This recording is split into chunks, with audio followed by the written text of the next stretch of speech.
Good afternoon, it's 4 p.m. and we're bringing you developing news. And the stories behind the headlines. This is Storycon. I'm Patrick Paez. And I'm Sean Yao. Here are some of the stories we're watching this Monday, June 24, 2024. Defense Secretary Gilbert Teodoro says the June 17 incident in the Ayungin shoal was not a misunderstanding nor an accident. But he did add that the government is not downplaying the incident, which he described as an aggressive and illegal use of force by China. The DND chief reiterates that the Philippines will not seek permission from anyone when conducting resupply missions to the BRP Sierra Madre. Meantime, Chinese Coast Guard vessels have been reportedly spotted within 30 nautical miles of Masinloc, Zambales today. That is according to the new Masinloc Fishermen's Association. The Philippine Coast Guard has yet to confirm this report. And after 7 years, former Senator Laila de Lima has been cleared of all drug charges against her. This comes after a Muntinlupa court granted her demurrer to evidence in her third and final drug case. Now joining us today, Ana Marie Pamintuan, Editor-in-Chief of the Philippine Star, nagbabalik, and also Storycon's resident political pundit, who is also abroad, Ronald Llamas. And with me today in the studio, it's a Sean Yao Day. Yes, the Kaladkarin on One News. Starting from Afternoon Delight all the way to the big story, at 8 p.m. So stay tuned for that. But for now, it is 4 p.m. Hello, Miss Ami. I think Ronald is still unavailable. We're trying to get him on Zoom, but he is busy and he is in the United States. He's in the United States. Ami, on the other hand, we miss you for 1 week. Ami, I understand you just came back from Taiwan. I'm not going to ask about what's on the front pages of the Philippine Star, what's on the front page there, but we will ask you about Taiwan, Ami. Sure. What's the sentiment in Taiwan? How's the mood in Taiwan? Ami, is it as hot as it is in Manila as far as this tension with China is concerned? Ang hot lang doon, Patrick. Happy Monday, Patrick and Sean. Ang hot lang doon yung weather. It's exactly the same as Manila. Wow, okay. If you move around, everyone is going on with business as usual. Yan nga ang tinatanong namin. We kept asking the officials. Of course, they are preparing, and they have the resources to prepare. They are ramping up their defenses. They ordered AI-enabled drones as part of their surveillance. Saka defensive sila. They're defensive. Of course, they're preparing. I went around the island, pero walang the ordinary people, wala silang, they are used to all this saber rattling by China. And they tell us stories na if something's gonna happen, it's gonna happen. They're going to invade, they're going to invade. It's that kind of fatalism because they've been living under the threat of Chinese invasion for the past, since their self-ruled island was created. So, yan lang. But of course, yung economic consequences, that one they are feeling because China is employing economic coercion, stopping imports. 90% of the imports of pineapples, for example, from Taiwan has been stopped. They have ordered the Chinese people to stop visiting Taiwan as tourists. Malaki-laki yun. So the Taiwanese government had to reset its targets for tourism for the year. Binaba nila by 2 million. That's a lot, no? From 12 million to 10 million. Enviable for us, of course. Last year we had only 5.7 million visitors, but it's a big number for Taiwan. Napakaliit niyang country. And they were of course depending on the economy. Yan, that's the mood. But I went to the tourist spots in Taipei, for example, Taipei 101. It's full of people. Locals, tourists, ganun pa rin marami. Of course, nabawasan yung Chinese visitors. That's the mood. Okay, so I guess, there has been, you would probably call that as a kind of escalation on their part, more like an economic, through economic means, Sean. So in a way, the tension is still there. There is tension. There are problems. Of course. Were people reacting? Of course, especially now. Right. Were they reacting a because lot they- about the new rule of the parliament that they can question any government official? Of course, this was, I guess, apparently perceived to be hitting Yeah. the new president, Lai Ching-te. Yes, I think there were several rallies while we were there. Right. There was one before I left. The two opposing sides holding a rally about that proposal. Pero I'm not sure they're going to challenge it. They're preparing to challenge it before their highest court because they're going to raise constitutional issues. Sa atin siguro, because our Congress has been doing it for the longest time. We don't even question the issue eh. Pero ito, nagkakaroon ng tension yun. Yun ang tension doon over that issue, Sean. Now, I mean, going back to this tension in the West Philippine Sea, I wonder if this latest Yes. incidents in the West Philippine Sea with China, I wonder if it makes the news in Taiwan. Is it news there? Yes. Yeah, we got newspapers in our hotel room every day.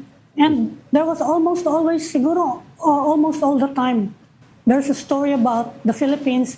And usually it's about the tension with China over the West Philippine Sea.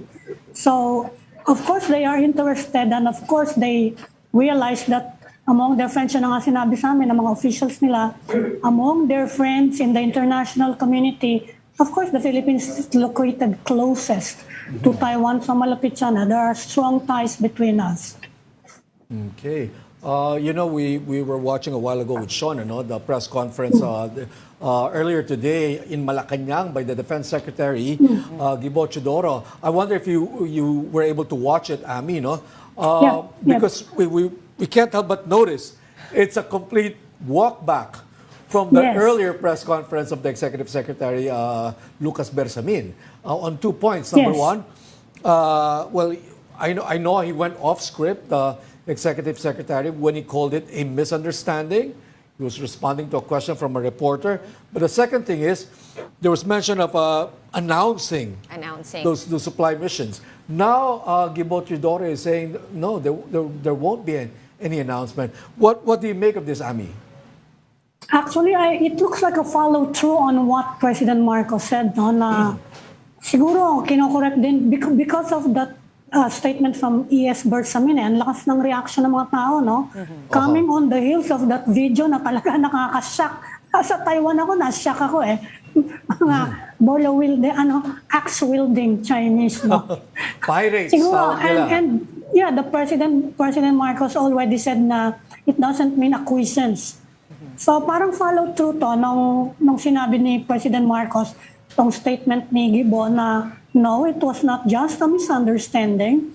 It was an illegal activity by the Chinese, and they were trying to prevent our troops from resupplying. So this story, I'm sure, made it also, again, to the Taiwanese media. Right. Pero what do you think about, ang gulo kasi sa amin, Friday evening yun, tapos biglang Monday at 2 Yes. p.m., parang magkaiba eh, di ba? Nilagyan lang ng not. Not Yes. an accident, Not not a an misunderstanding. misunderstanding. Nalito rin kasi kami Yeah. nung Friday nung i-announce. So, kanino kaya i-announce? We were also asking Ray Powell, who we had on the big story on Friday evening. Sabi namin, kanino nila i-announce? Won't it be seen as a capitulation kung in-announce? Ang sabi ni Ray Powell is, hindi naman nila sinabi i-announce sila sa China. I-announce lang nila period to just announce. Because parang nagpapaalam. Oo, in a way. nagpapaalam. Oo. Parang Which- nagpapaalam, di nagpapaalam. Which strangely was the original arrangement, we understand, from the Westcom Right. commander, Admiral Carlos. The old Westcom. Yeah. So, Magmamarites ako kasi Yeah. hindi maganda yung sign na yan. The Defense Secretary and the Executive Secretary are not on the same page talking about this very sensitive issue. Kaya merong umuugong na naman, Lunes na Lunes, bumabalik na naman yung ugong na mukhang baka daw merong maraming nagkaka-interest dyan sa pwesto, of course, ng Little President. Buhay na naman yung mga ganon. Yan, the Marites Grapevine, yan. Yan ang resulta niyan. I find it difficult, Ami, you've been a long time Malacanang reporter. I find it difficult to believe that Executive Secretary Lucas Bersamin's statement last Friday was Yes. not approved by a larger body, Especially since they did say nagkakagaling lang nila sa second meeting ever ng National Yes. Maritime Right. Council. Nakasama ang defense. Kasama yung Kasama ang defense. defense. Tapos, Miss Ami, dagdag ko na lang sa tanong ni Patrick, bakit kailangan pa ng dalawang separate press con? Di na lang Right. silang lahat na nag-isang press Yes. con either today or nung Friday or whenever they thought best. So my question, Ami, do you think it's the second press conference today, no, that happened today, is it Yes. in reaction or is it an attempt to correct whatever fallout was caused Yes. by the first press conference? I think that's exactly what's happening now. Dahil nakikita nga nila yung fallout from, lalo na nakita, we know na may opposition tayo ngayon that's very anti na yung policy nitong current administration about the West Philippine Sea. At sinasabi nila, bakit ganyan? Parang takot na takot tayo sa mga Chinese. So ayan, damage control ang tingin ko dyan sa statement na yan Pero the in between- NSC, NSA and the defense chief are on the same page. Bakit biglang ganun ang medyo malayo, medyo baliktad sa statement ng little president? Okay. Yung isa pa doon na pinagtataka ko, kasi in between the Friday press con and the Monday press con, yung kanina lang, Yeah. is pumunta si President BBM sa Palawan para bisitahin yung bagong Westcom. Nagkaroon ng mga ceremonies where he tried to shake the hand pa of Sergeant Jeffrey Facundo, Sorry. yung naputulan. Sir, don't- Sorry. But, I just remembered what our conversation Yeah, earlier. pero kaya- kasi 'di ba, ang weird, Miss Ami, sabi ko, susubukan ba niyang kamayan yung naputulan ng daliri? Natawa rin si Ami tuloy. Hindi siya pero balabag. Ano na lang, ganun. Hindi, but it highlighted the problem, di ba? Right. Na ganon. Such ordinary activities such as handshaking, mahirap na dun sa injury na yon. Kaya hindi pwedeng basta-basta, Hindi mo pwedeng basta-basta i-downplay yan. Malaking bagay ang nangyari. Kaya lang it's not an armed attack, technically. Walang baril We'd like to play back a portion of Defense Secretary Gibo's statements a while ago. Let's listen to this clip.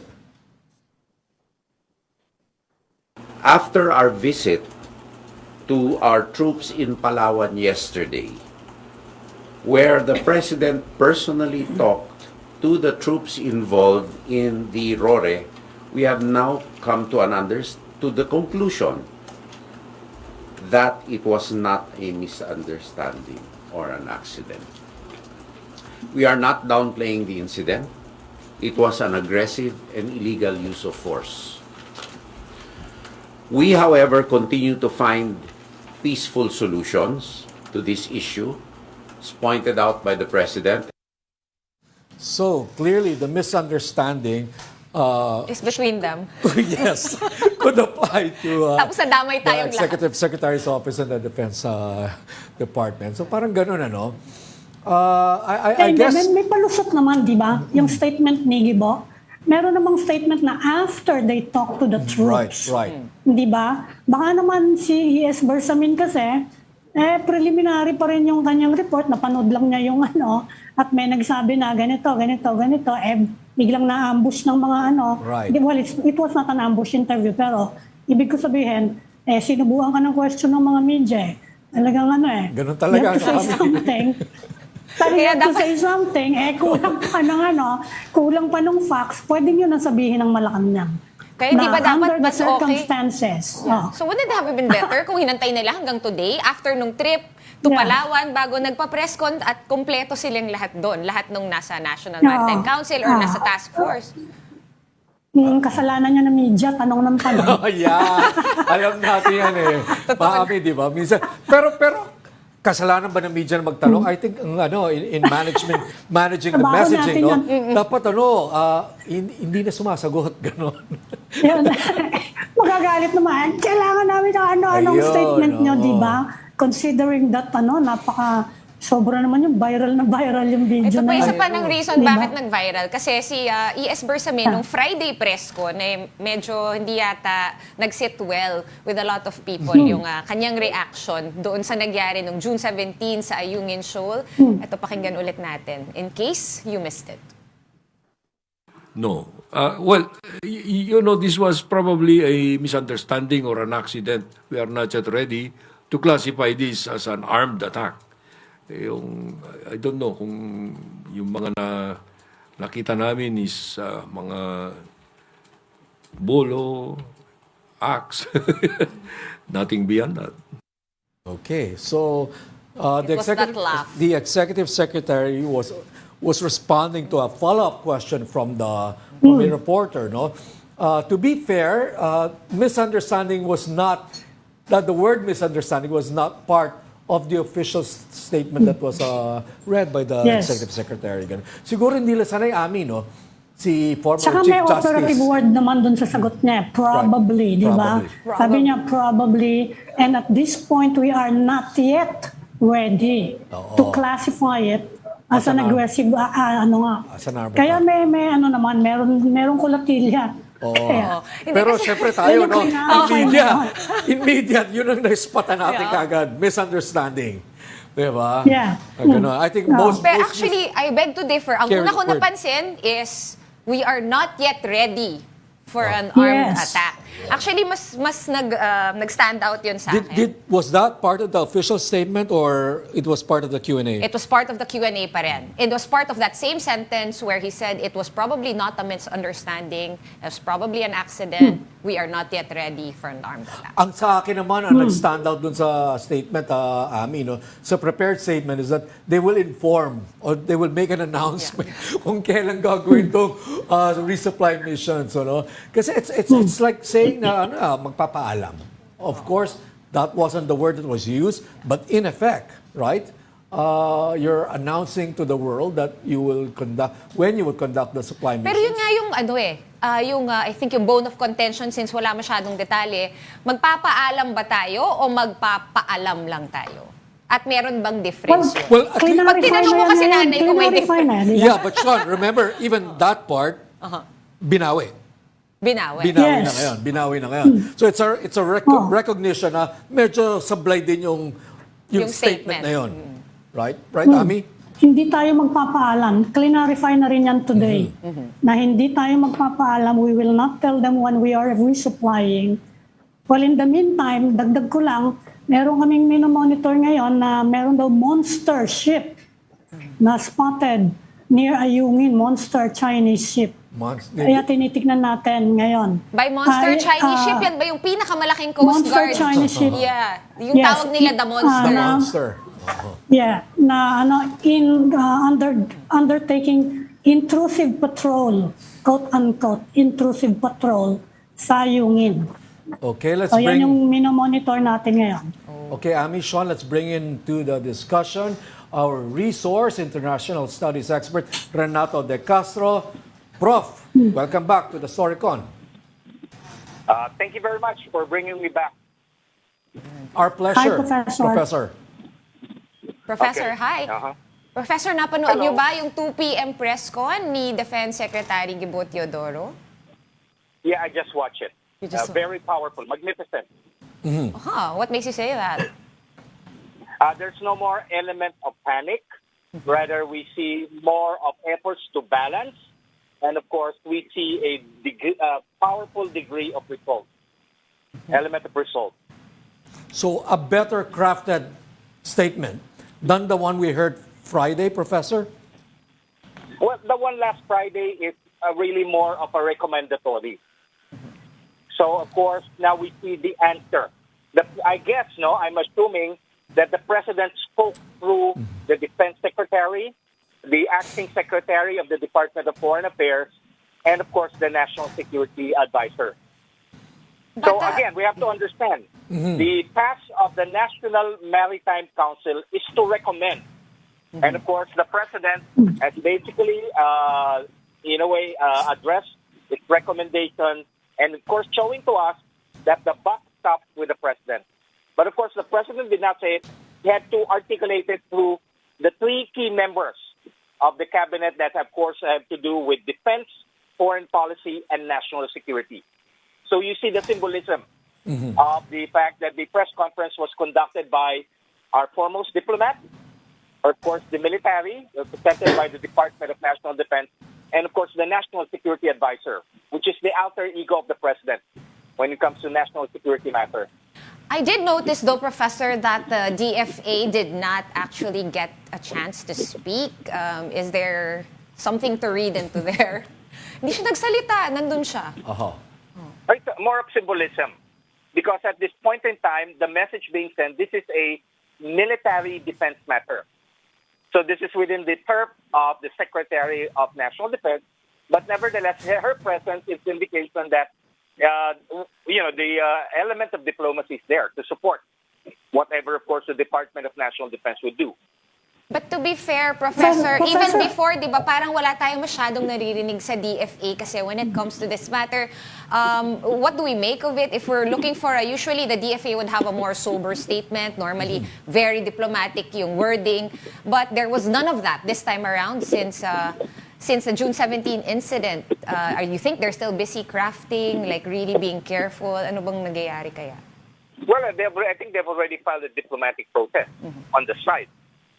But of course, the matter is really of utmost military and national security significance. The fact that it involved of course, they also corrected the statement that was made initially. It's not an accident.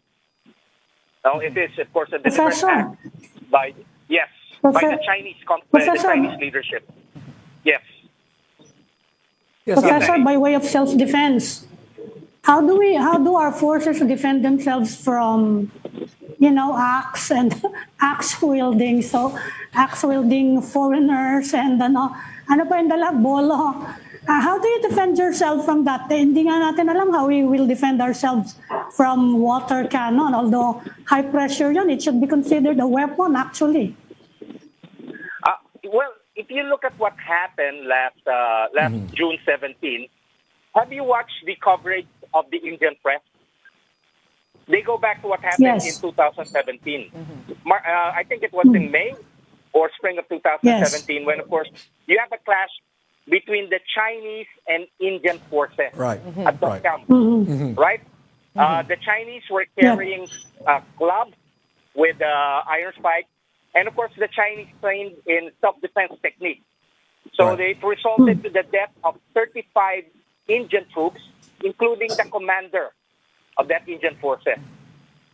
So again, when we see, oh gosh, this is happening to us, look what happened between the Indians and the Chinese. And, I tell you, we will expect more from this.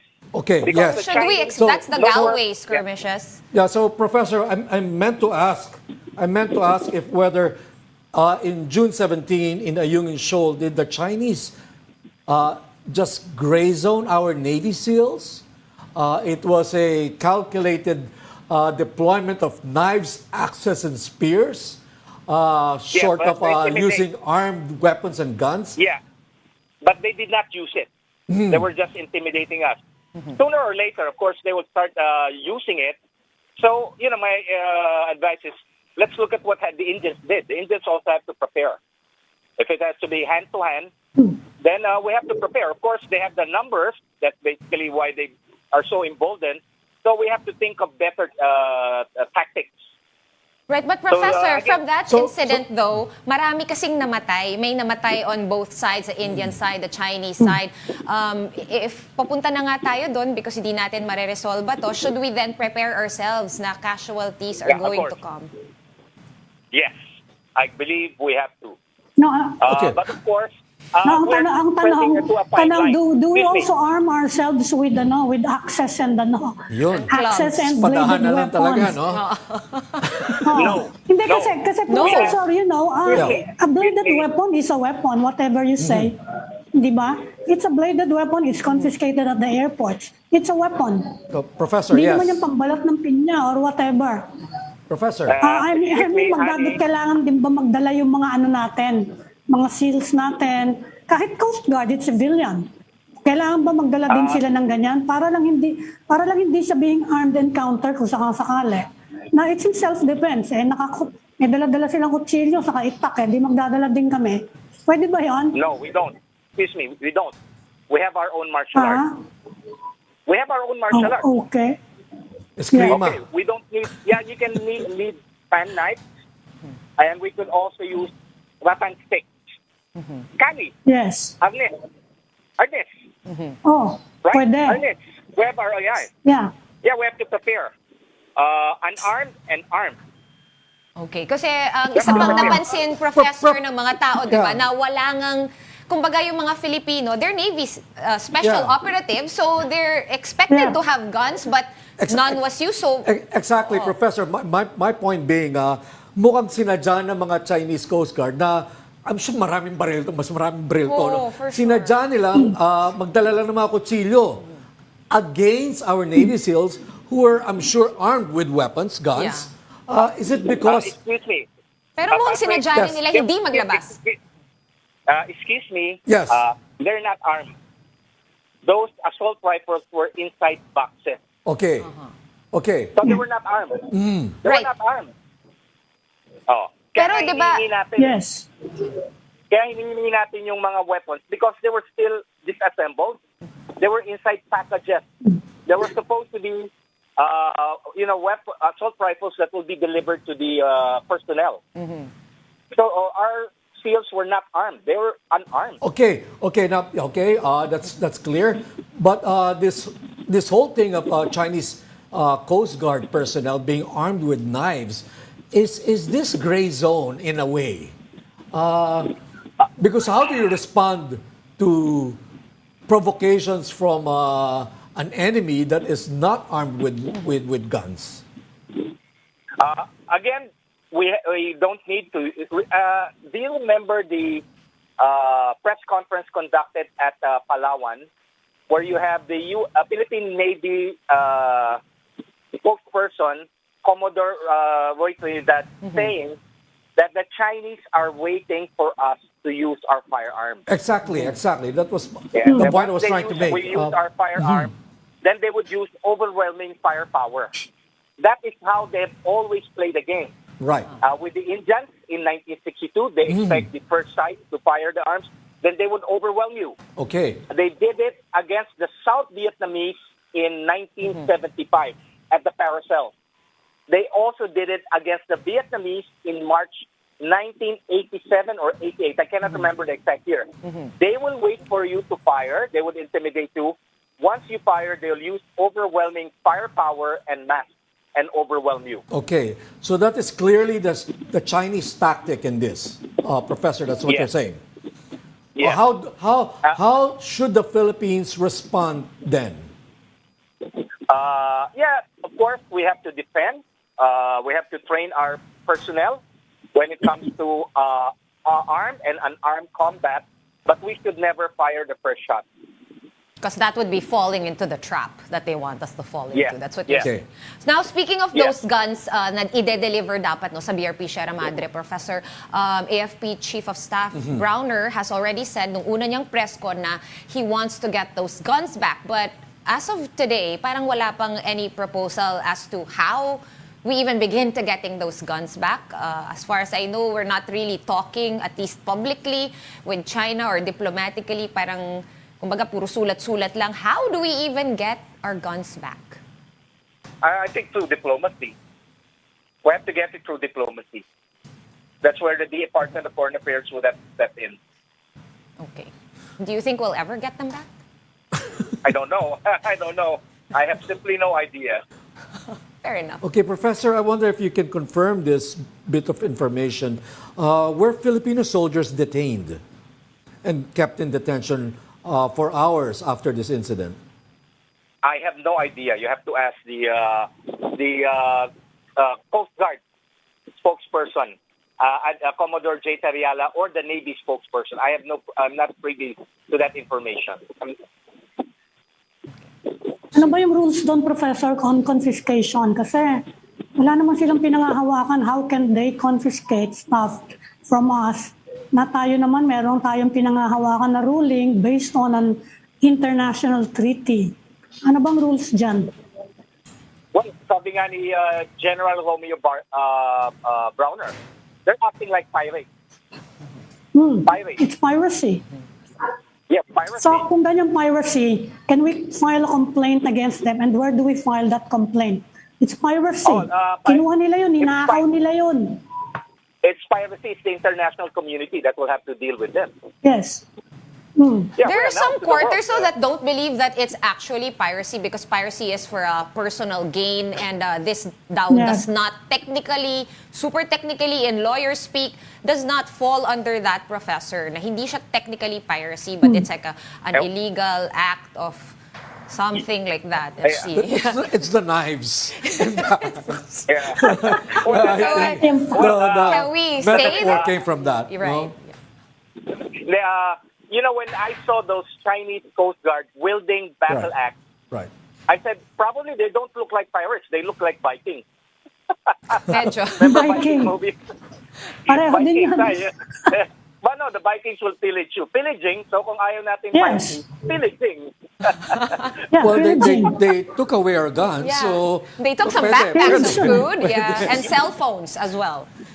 Pillaging. Oh, yun. So that would be a term, pillaging, right? What the Vikings did Yes. when they raided the coast of Europe during the Middle Ages. Yeah, I can't help. Professor. When I saw one of them wielding an axe, it looks like a battle axe, and it reminds me of the Vikings. Professor, controversial question, if I Barbarian may. You know. Looking back, do you think it was a mistake to use Navy SEALs, no less than the elite of our elite, in this RORE mission? I think we have been using it. What really surprised us, and I guess this is based, once we started using the rubber boats, that's the harassment stuff. But in this case, the Chinese jumped when we started to deliver the supplies, when we were using those rubber boats. So this was something that surprised the Navy SEALs. Usually the encounters usually happen with a bigger ship. But once fly is already near the BRP Salamandra and being delivered by those rubber boats, then that's where you have this unofficial truce. What happened, of course, is the Chinese broke that truce. Okay, and we're seeing So from it's these not the, images, Professor De Castro, that the Chinese Coast Guard made it all the way To the to BRP Sierra Madre. That close. Yes. That's why the Chinese Foreign Ministry already used the term blockade. This is Chinese. The government has refused to use that term, but the Chinese government is basically using the term. They effectively have blockade the BRP Sierra Madre. That's right. A lot of people are also, Ray also, I asked him specifically, should we use the B word, which is blockade? And he said, yes, I believe it's already a blockade because if hindi nyo maabot yung BRP Sierra Madre, then effectively it is already a blockade. So, I think Ray Powell mentioned that the Chinese objective is to actually starve the troops stationed on the boat. Do you share that concern or that idea, Professor De Castro? Yes, I think the goal is really to starve them, deprive them of. In fact, the AFP called its mission not a military mission, but a humanitarian mission. And actually, that's So, like Professor, kung that's ganyang Professor, if there's pillaging and there's a blockade of our Piracy forces at baka hindi can we expect more support from our allies, from our friends, halimbawa, to escort our resupply missions? Well, the recommendation. Ano bang pwedeng reaction dyan ng international community to pillaging? You don't want to call it piracy, sige, pillaging. Well, they have to form a police force and have them arrested. But of course, China now has the largest navy in the world. So that's a factor you have to take into account. Let's see. Again, I don't want to preempt because whatever would happen will be an executive decision. So let's give the president and, of course, his key cabinet members the prerogative to make this decision. I don't have all the answers, and I could come out with ideas and like that, but I'm not a government official. I don't have accountability. At the end of the day, the one who will have to make the right decisions or the appropriate decisions will be those who are accountable because of their position in government. But Professor, right now, like ako personally, as a Filipino citizen, yung concern ko is yung mga troops natin sa Sierra Madre. I'm really worried na never na sila makakakuha ng bagong supply ng pagkain. I'm not even going to the construction materials, but just basic provisions. So, I mean, the government has already said as of 2 p.m. today na dead man na lang, we're just gonna continue. Then you just told us that you can expect some sort of escalation given also the new trespassing rule that came into effect on the Chinese side on June 15. So, I guess, ano bang pwedeng abangan just to prepare us for the I worst? think let's give the president, the government, the prerogative. Probably they're already thinking of something. Probably they're already doing something. Better bet not discuss. Right? We don't need to telegraph or tell what we are doing because this is a matter of almost national security. So, at this point in time, I would basically just trust their capacity, their judgment to make the right decision regarding this matter. Okay, time to be united. Unity. I think Actually, that's I a message wanted, of Renato de Oo Castro, nga eh. no, Professor. I wanted to get your thoughts on another matter, Professor, since andito ka na rin naman. A few weeks ago, na-interview namin si dating Soljen Hilbay. He had, he made like a small paper, or he was on, basically it's, his opinion is that we should have, in terms of messaging, no, just one spokesperson for all matters concerning the disputed area. Now that all of this has happened, do we see more, kumbaga, validity or in his suggestion? I don't think that will happen because you have different government agencies involved. The FAA has a different take on the issue. You have the Department of National Defense has a take on the issue. The Armed Forces of the Philippines. Actually, it depends on the gravity of the situation. When, of course, the situation is really a matter of crisis, that's the time everything will have to focus on the president. But the fact that this issue is still being handled by the Secretary of National Defense, the National Security Advisor, the Department of Foreign Affairs, we have not reached that level. Well, it will be considered really the quintessential foreign policy or security crisis. So it will happen. You don't need to recommend it because it's a natural process. When you have the gravity of the situation reaching a point where it's really a matter of peace or war, that's the time that it will be the president. And of course, once the president starts talking, then we have to be very careful about it. Okay. Right? All right. I'm going to run another suggestion by you, Professor, unless Miss Amy, you have something to say.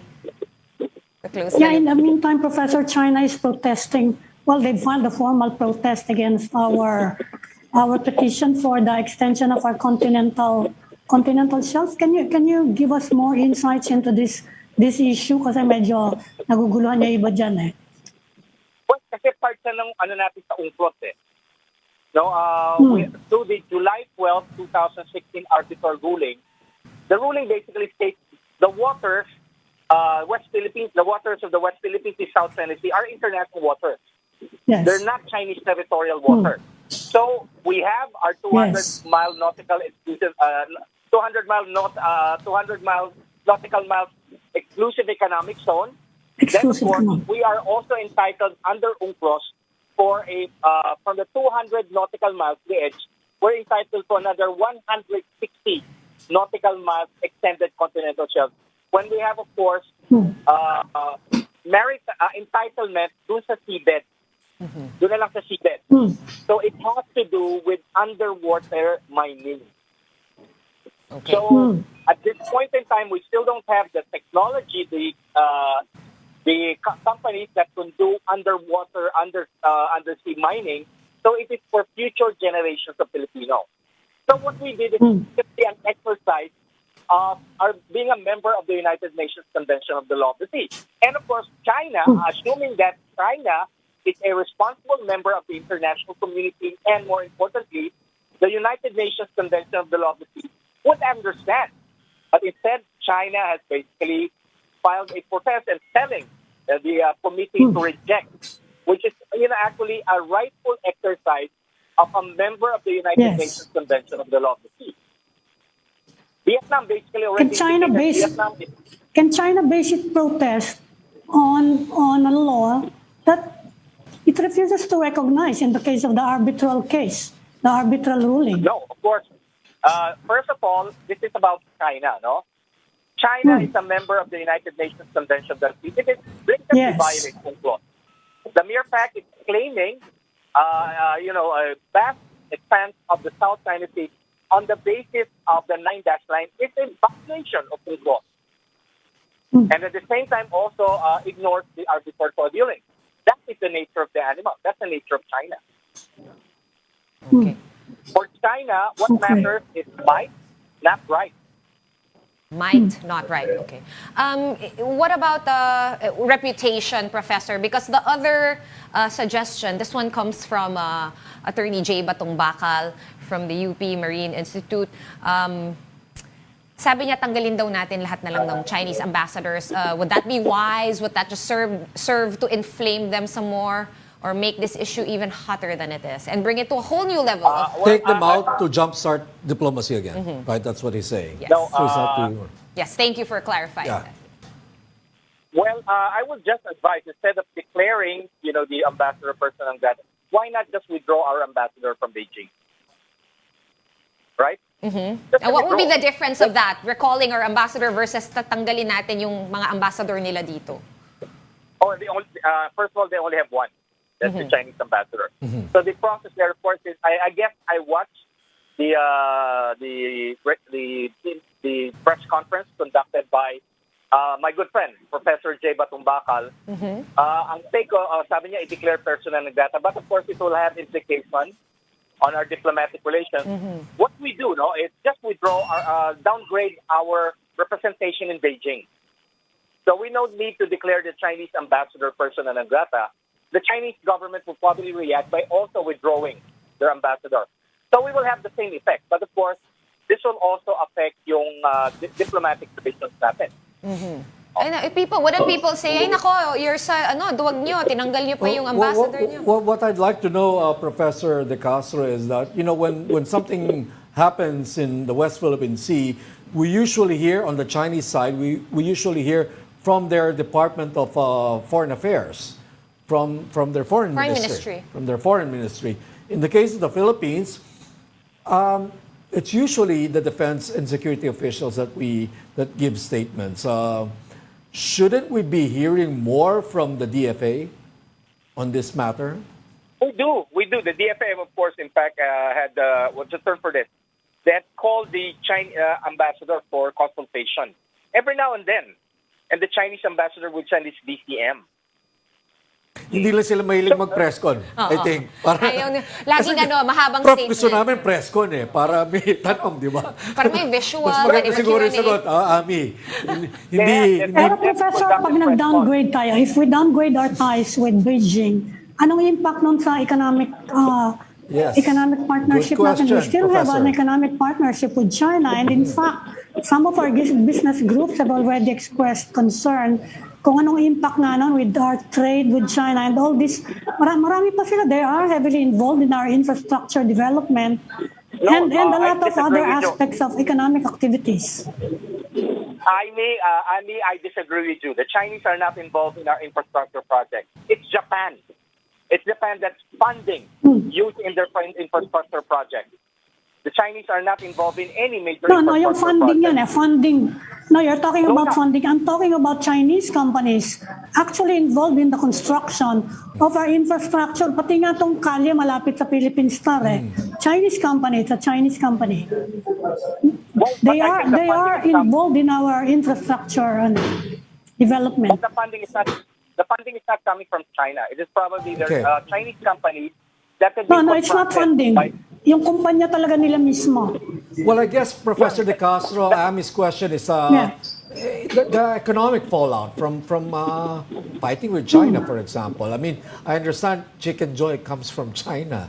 Lazada, all our Shopee and so Lazada. many things. A lot. Raw material. Everything we consume is made in Yeah, a lot China, of stuff. practically.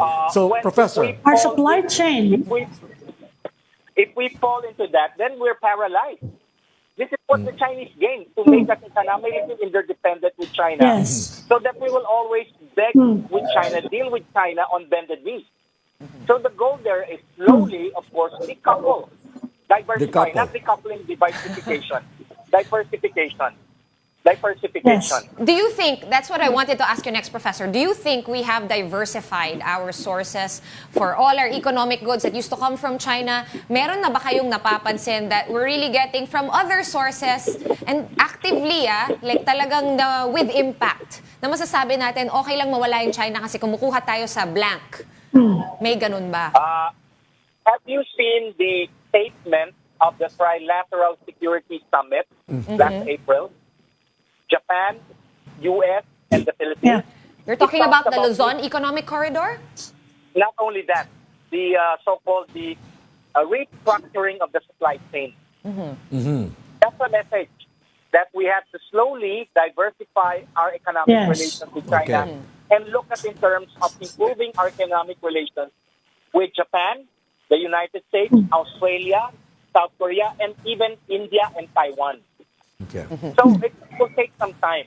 It will take. But, we did not fall into the Chinese economic embrace overnight, right?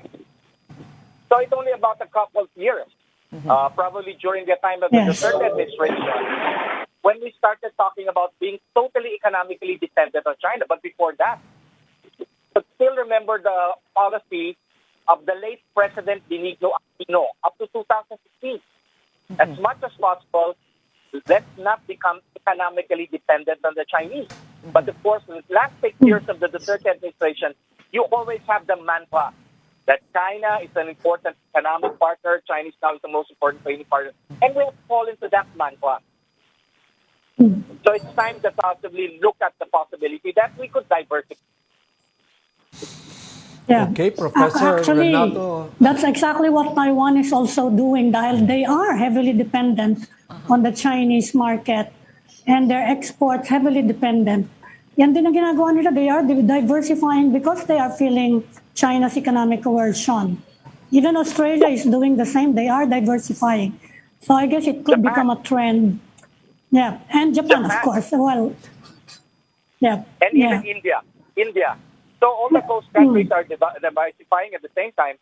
So it's time that we find each other and focus on restructure what we call the global supply chain.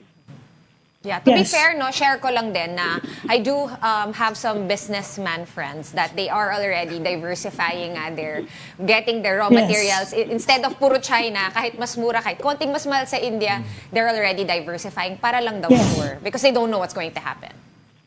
Actually, also example lang, Australia, nagsalita dati yung kanilang Prime Minister nung at the height of COVID na indicating na baka lang naman daw the COVID virus came from China. Nagalit ang China, ang ginawa, tinigil ang pag-import ng wine from Australia. Hindi lang wine. Ganyan ang ginagawa Pati- nila.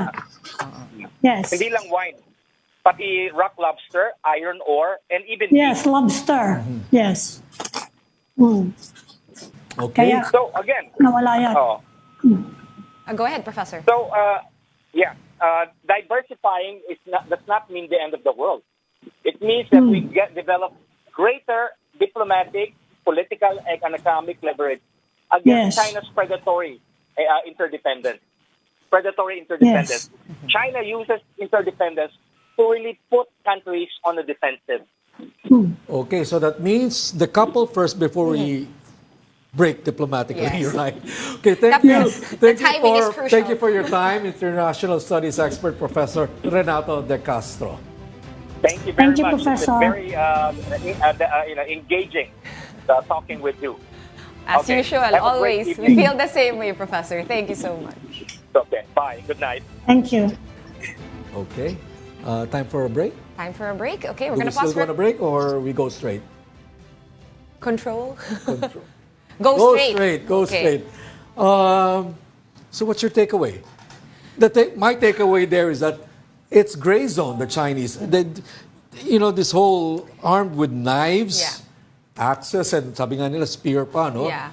Sinadya nila kasi Because they know. how will you fight I will And fight there's back with precedent. that. Yun nga eh. I like If what all- Professor said when he brought up the Galway skirmishes because everyone's already bringing it up everywhere. Okay, kahit respected analyst or your usual keyboard warrior sa X or Twitter, Facebook, they're already bringing up the similarities. Pero yun din yung takot ko kasi marami ding namatay and it's been going on for a long time also. So, I guess tama si Professor Yeah. De Castro, we're in this for the long haul. Yeah, but I kind of like that it's instead of an arms race, and it's going to be it's just going to be Clubs. We're back Yeah. to the time before gunpowder was invented by China. Sabi ni Uncivilized Professor, daw. Arnis, at saka Eskrima, at saka Kali. Kali, Filipino martial arts daw, pagtapat natin sa mga ganyan, di ba?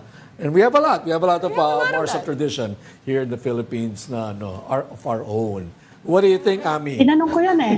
Tinanong ko yan I talked to the Taiwanese Deputy Foreign Minister. Sabi ko, because I asked them kasi ang Taiwan is the original government that filed that 9-line claim eh. Sabi ko, kumusta 11 ba yung nga daw yun, yung, or 13. yeah, are you dropping it? Are you withdrawing it? Sabi nila, well, it has been their stand. They were not invited to the arbitration. And they are not, well, officially, wala silang action. Status quo sila. But sabi nila, ang difference namin and Beijing is, ang Beijing, they resort to uncivilized ways daw to enforce their claim, whereas Taiwan is making friends with us and even helping us. You know, they donate rice to us. Hindi sila nag-export, mahal yung export nila, yung rice nila, but they donate, they help us in any way they can.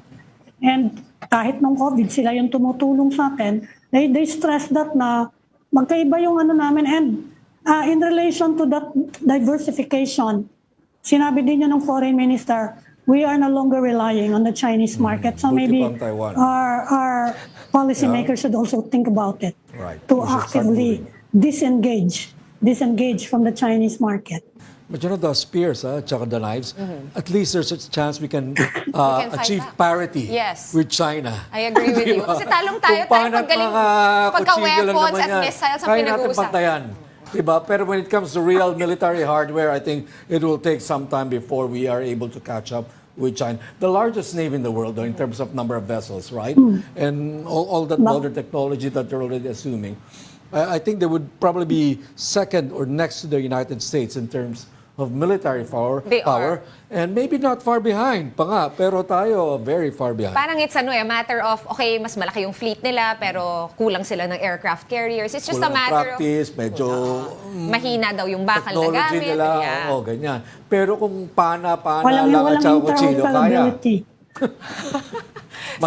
Matipid, Sean. The great equalizer. The great Walang equalizer. pulbura na Right. sasabog. Yan.